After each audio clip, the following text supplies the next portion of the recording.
Welcome to the lecture on complex analysis, probability, and statistical methods. In my previous lecture, I discussed a few examples on the large samples. So in this lecture also, I am going to discuss few more examples on large samples. So when the sample size is more than 30, we can treat those kind of samples are called large samples. So example, a coin is tossed 1000 times and head turns up 540 times. Decide on hypothesis that the coin is unbiased.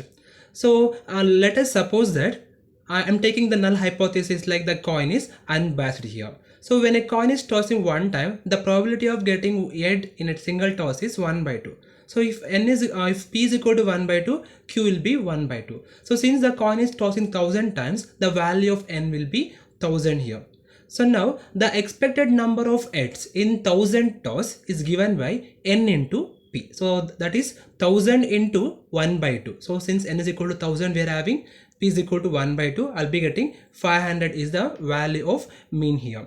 So now the actual number of heads, it is from the given data only. So I can take the actual number of heads, that is x will be equal to 540. So now take the formula. So that is equal to x minus np by square root of npq.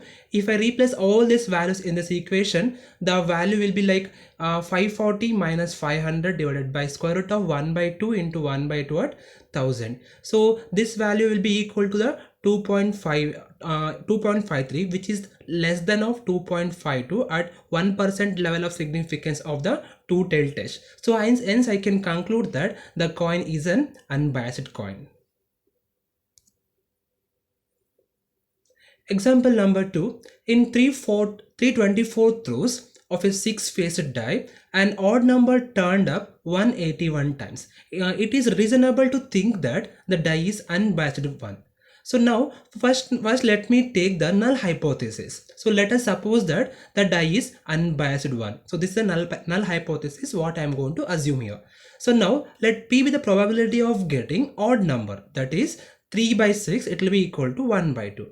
So if p is 1 by 2, obviously I will get q is equal to 1 minus p, that will be equal to 1 by 2, and the value of the sample, that is n, is given by 324. So since I can estimate the value of the expected number of odd numbers from the 324 throws, that will be given by n into p. So I'll get 324 into 1 by 2, I'll get 162 odd numbers in the 324 throws I will get it. So the actual number of odd numbers turned up, it is from the given problem, it is given by 181. I can take it as an x value. So now if I incorporate all these values, n value, npq value, and also np value, x value, so I'll get the value like z is equal to x minus np by square root of npq.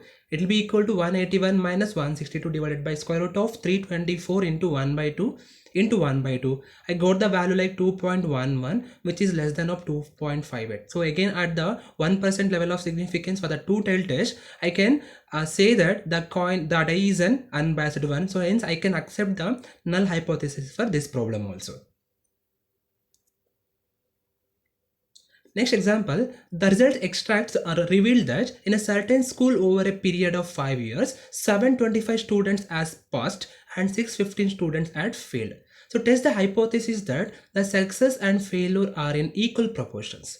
So first we have to assume the null hypothesis. So I am going to assume the null hypothesis like the success and failure ratios are in equal proportion. This is my null hypothesis, H naught here. So let p be the probability of success, as I know that, and q is the probability of failure. So obviously p plus q will be equal to 1 always. So I can take p is equal to 1 by 2, q is equal to 1 by 2 according to this assumption of null hypothesis. So now here the total number of students are given by adding both failed student and passed students. I'll be getting 1340 students will be the sample size here. So n is equal to 1340. So now the expected number of success will be given by n into p from this formula. So I can multiply the value of n with the p value. I'll be getting 670 here. So the and also the observed number of success from the given problem, it is given by 725. So I will be taking x is equal to 725. So now incorporate all these values in the equation. I'll be getting z is equal to x minus np by square root of np cube. So if I replace all these values in this equation, the value will be 725 minus 670 divided by square root of 1340 into 1 by 2 into 1 by 2. So on simplifying this equation, the answer will be 3.005. So it will be greater than all the values of at 1% level also, and also at 5% level of both one tail and two tail test. So hence I can say that the null hypothesis cannot be accepted here. So that is, the hypothesis success and failure are cannot be in the equal proportion, we can conclude here. One more example, in a sample of 500 men, it was found that 60% of them had overweight. What can we infer about the people having overweight in the population?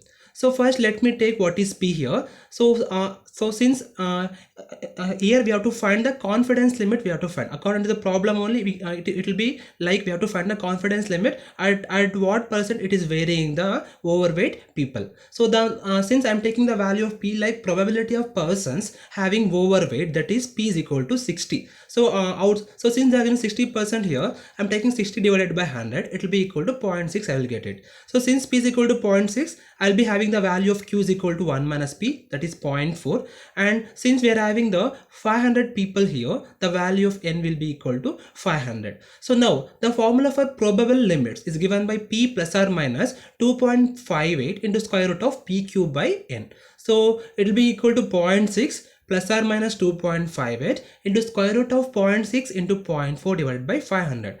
On simplifying this equation, I will be having the equation like 0.6 plus or minus 0.0565. So on simplifying this further for plus or minus also, I'll be getting the value 0.5435 and 0.6565. Therefore, the probable limits of people having overweight is varying between 54.35% to 65.65%, it is varying. One more example, to know the mean weight of all 10-year-old boys in Delhi, a sample of 225 was taken. The mean weight of the sample was found to be 67 pounds with standard deviation of 12 pounds. What we can infer about the mean weight of the population? So here also we have to estimate the confidence limit. So since we are given the sample mean, I mean x bar is given by 67, sample size n is equal to 225 and standard deviation is given by 12. So since they have given the problem in terms of mean and standard deviation, we have to use this formula to estimate the confidence limit. So the 95% confidence limit for the mean of the population is given by x bar plus or minus 1.96 into sigma by square root of n. To estimate the 95% confidence limit for the mean, we have to use the formula x bar plus or minus 2.58 into sigma by square root of n. So if I estimate a standard error, that is sigma by root n, I'll be having the equation like 0.8. I got it. So now I'm going to incorporate this standard error equation in the 95% confidence limit and also in the 99% confidence limit. So if I replace that value 0.8, I'll be having the equation like 67 plus or minus 1.96 into 0.8. On simplifying this, I'll be having the equation like 65.432 and 68.562. So for the 99% confidence limit, we'll be having 67 plus or minus 2.58 into 0.8. It will be equal to 64.936 and 69.064. So we can say that with 95% confidence that the mean weight of the population lies between 64.432 and 68.562. And also with the 99% confidently, we can say that the mean weight lies between 64.936 and also 69.064. Thank you.